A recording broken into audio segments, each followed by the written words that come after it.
तो 80 की 80 सीटें हम जीतने जा रहे हैं, तो उसमें महाराजगंज पहले नंबर पे होगा। और मीडिया, आप जानते हैं कि सभी चैनल इस समय अडानी और अंबानी के हैं। बाकी जितने अच्छे पत्रकार थे, आप अगर निगाह डालेंगे तो आज यूट्यूबर हो गए हैं और उन पर भी शिकंजा कसा जा रहा। अभी 50 पत्रकारों को यूएपीए के अंतर्गत पकड़ा गया था, उनसे पूछताछ हुई। जब पूरे देश में थू-थू होने लगी तो उनको शाम को छोड़ दिया गया। तो जनता जिस प्रकार। तो सबसे पहले तो रहस्य न्यूज़ में आपका बहुत बहुत स्वागत है। धन्यवाद।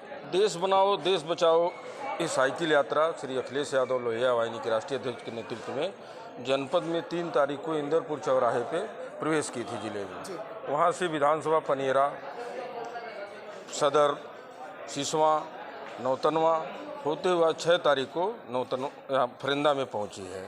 और इस यात्रा को देख करके लग रहा है कि निश्चित रूप से बदलाव हो रहा है। और यात्री ही नहीं, साइकिल चलाने हमारे कार्यकर्ता ही नहीं, पूरे सड़क के किनारे महिलाएं, बच्चे, नौजवान तांता लगाकर खड़े हैं। इससे पता चल रहा है कि हमारे यात्रा को लेकर लोगों में बहुत उत्साह है। 10 बजे शुरू होगी, जो सबसे पहले डॉक्टर भीमराव अम्बेडकर के मूर्ति पर माल्यार्पण किया जाएगा। उसके बाद यहाँ से यात्रा निकल करके धानी ढाला होते हुए आगे धानी में एक जनसभा होगी और जनसभा के बाद आगे बेलसर, जो सिद्धार्थ नगर का बॉर्डर है, वहाँ हम लोग साइकिल यात्रियों को सिद्धार्थ नगर के जिला अध्यक्ष को सौंपेंगे और फिर वहाँ से यात्रा सिद्धार्थ नगर के लिए जाएगी। किस तरीके का बदलाव हमें देखने को मिल सकता है आने वाले समय में? लोकसभा सामने है। बदलाव का मतलब राजनीति में बदलाव का मतलब कि चुनाव ही है। तो मतलब निश्चित रूप से हम अगला लोकसभा जो 80 की 80 सीटें, पूरे प्रदेश में एक लहर चल रही है, तो 80 की 80 सीटें हम जीतने जा रहे हैं, तो उसमें महाराजगंज पहले नंबर पे होगा। सर हमारे साथ बातचीत करने के लिए। सर सबसे पहले तो रहस्य न्यूज़ में बहुत बहुत स्वागत है आपका। आपका भी बहुत स्वागत, बहुत बहुत धन्यवाद। सर ये जो यात्रा निकाला गया है, इसका मुख्य उद्देश्य क्या है?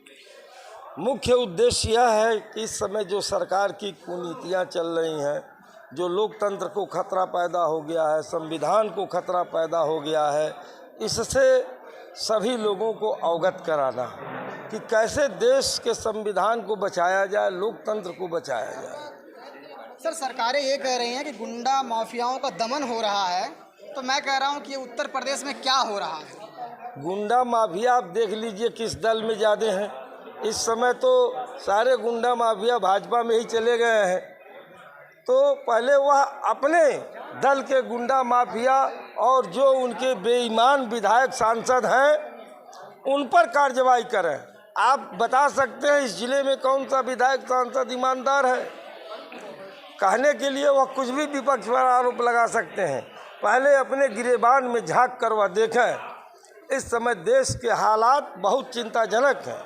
जैसे इंदिरा जी ने 1975 में इमरजेंसी लगाई थी और सारे विपक्षी नेताओं को जेल में 2 साल बंद कर दिया था, पूरा मीडिया पर शिकंजा कस दिया था कि जो वह चाहे वही छपे, वही स्थिति इस समय देश में चल रही है।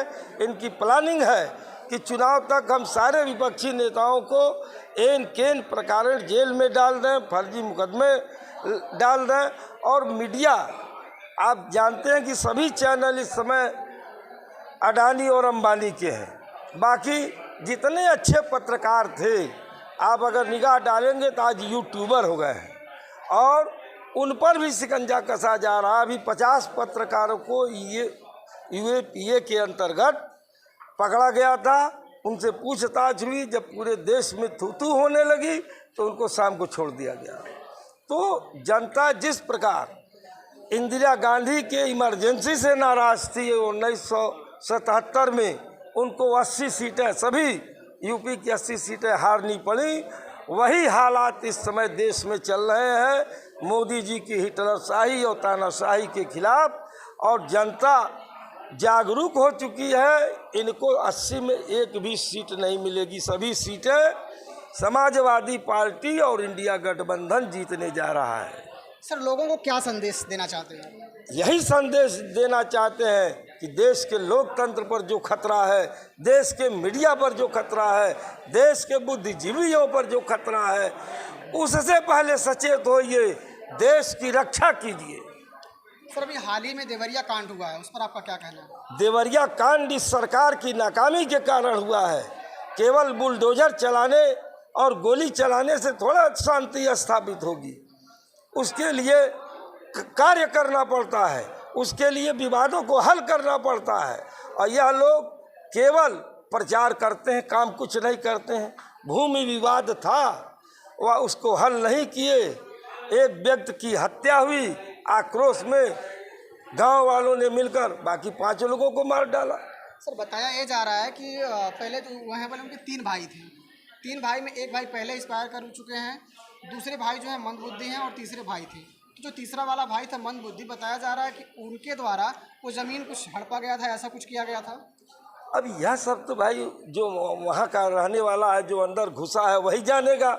हम तो ये जानते हैं कि ये हत्या और प्रतिहत्या, प्रतिशोध में हुई हत्या है, घटना है। इसके लिए सरकार को जनता से माफ़ी मांगना चाहिए कि और ऐसी हत्याएं रोज हो रही हैं, रोज रेप हो रहे हैं, रोज महिलाओं की हत्या हो रही है।